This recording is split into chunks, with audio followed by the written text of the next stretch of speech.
Namaste. Today's topic is about daily indicators of health. So this is for fertility couples for sure, but it is beyond the fertility couple for anyone, right? Who wants to understand their current health situations and want to improve.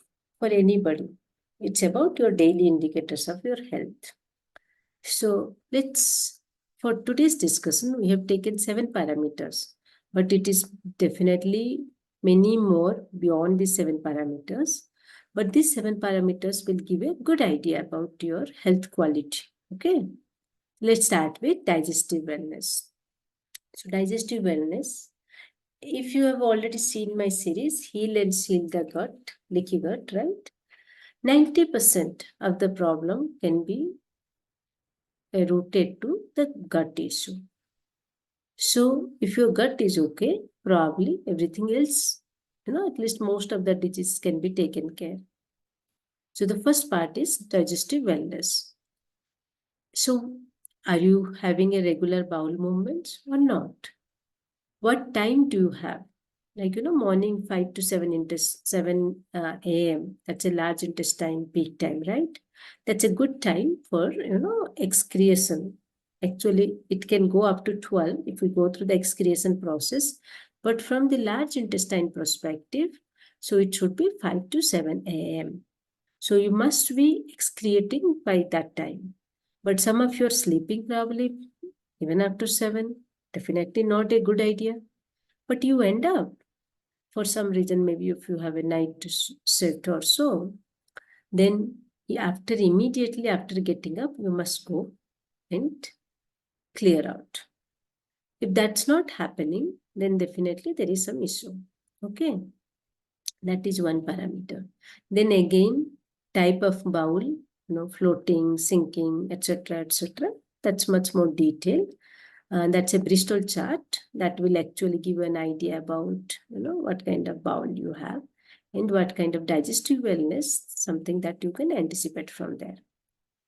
And whether you have feel a lot of gas, bloating, discomfort or not, that will give you another parameter in terms of your digestive system. And another part is nutrient absorption, right? You are eating a lot of good foods, but you are still deficient in vitamins, minerals, nutrients. What is causing that? As we know, right? Small intestine, the villi, that's actually responsible for the absorption of all these nutrients. If it's not happening, then what is the issue? So these are some of the parameters will help you to understand the digestive wellness. So ideally, your regular bowel movement. Some people will be having a regular bowel movement, but they could still be constipated, right? That is also a case. Let us not confuse that, I go every day. How can I be constipated? You can be if you are not excreting completely. Okay.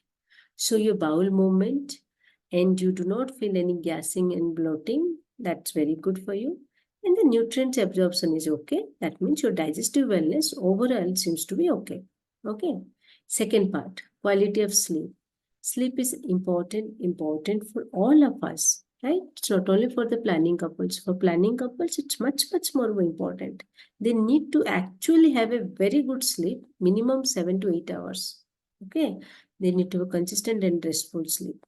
You need to basically, restful sleep means when you get up, you should feel energetic. You should not feel, I feel tired or I feel fatigue. That is not the way, right? You should feel very restful. And uninterrupted sleep cycle. Every night when you sleep, right? After 1-2 hours, you get up. Then again, you go to sleep. If that is what is happening, your quality of sleep will not be good, right? And as we all know, right? In the night, lot of organs, they actually get rest. And that is what is helping, functioning of our human body. And you must have, some people would say, no, 5 to 6 hours is good. But mostly 7-8 hours you need, because the way we are, making our body work, because we do not take care of it. And especially for the mental relaxation, you need definitely certain sleep to reset, to have that reset button. and following a circadian rhythm. It's not like you sleep today 8 o'clock, tomorrow 9 o'clock, day after tomorrow 10 o'clock, another day, 12 o'clock. That will not help you. You must have a routine, what time you go to sleep, what time you get up. And even while going to sleep, you must be going to sleep at 10:30 because your liver starts to function from 11 to 3. As we know, right? Liver is the chemical factory in our body. So all other organs similarly has a certain way of functioning.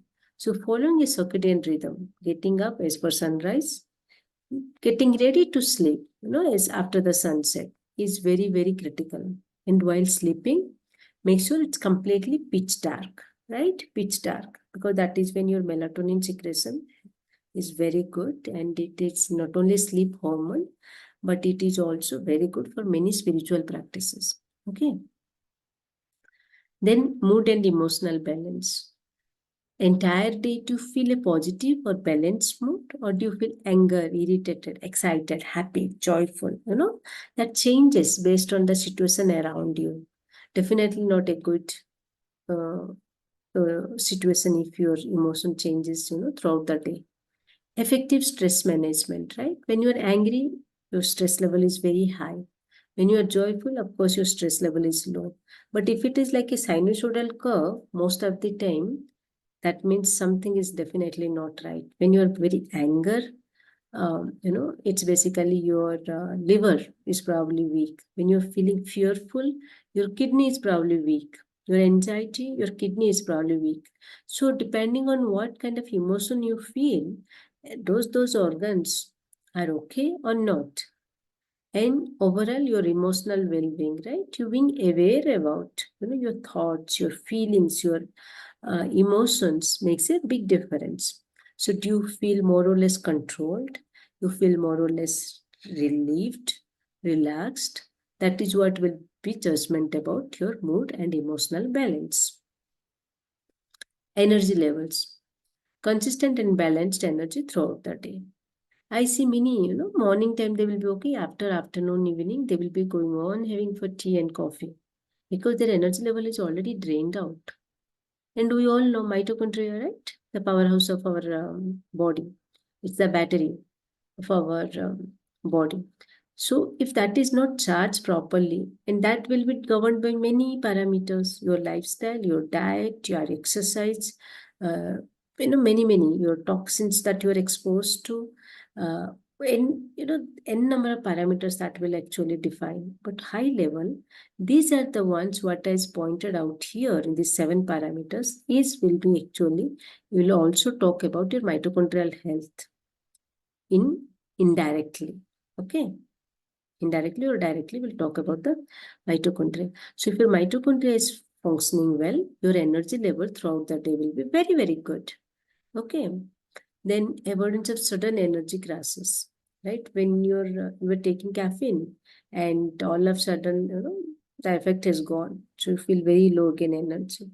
So that is not something will help you out. When you do, I have been experiencing, after I have been doing yoga and pranayam for more than a couple of decades. But when I started doing yoga rather than doing exercises, I feel much more energetic. My energy is consistent throughout the day. You find out what works for your body level, right? What is keeping you motivated, energized throughout the day. I like to do certain type of work. I'm energized throughout the day. I like to do yoga. That will actually, it's a chicken and egg story because I like to do yoga, I get energy. Since I have energy, I can go back and do the yoga and the other type of exercises or the type of work that I'm willing to do, right? Physical activity. Must. Extremely important, especially in today's sedentary lifestyle. Circulation is key for your overall overall well-being, health and well-being. So circulation is key. So exercise is needed. Your physical activity is needed. Most of us are sitting in front of the system and or more or less having a sedentary lifestyle. You must be doing some physical activity in day-to-day basis. Incorporate into your daily activities, right? Rather than going for a water, you might take a staircase. Okay. After 1 hour or couple of hours, just take a quick round, talk to your friends, right? And while you are on the phone, make sure that you walk. right? Rather than just sitting, unless you have to be in front of the system and etc. So incorporate small daily habits into your daily routines that will help you to improve your physical activity level. Mindfulness and stress management, key in today's world. I do not know how many people come to me that they are stressed out.